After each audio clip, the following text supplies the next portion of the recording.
Hi, I'd love to show you how to lock a roster. This is a really, really important step. Whether you're using portfolio accounts, a pro version, or if people are using basic student accounts or a basic version, this is probably the most important tip you can give any teacher using Classkick. So to lock a roster, first navigate to rosters, choose a roster, and then once you are happy with the roster, so either you've had students join using a basic account or you've added students using their portfolio accounts, you're ready to lock it. Locking your roster means that no other students are able to join your roster. So that means if you're trying to get students to use their portfolio accounts, they will not be able to join using a basic account if you have your roster locked.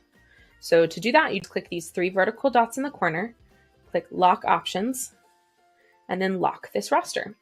You can also turn on single device sign-on. That makes it so that a student can only log in using their name from the same device every time. If your students are going to be using a device at school and a device at home, or maybe they don't have one-to-one devices, you wouldn't want to turn that on. So locking your roster prevents new students from being added to your roster.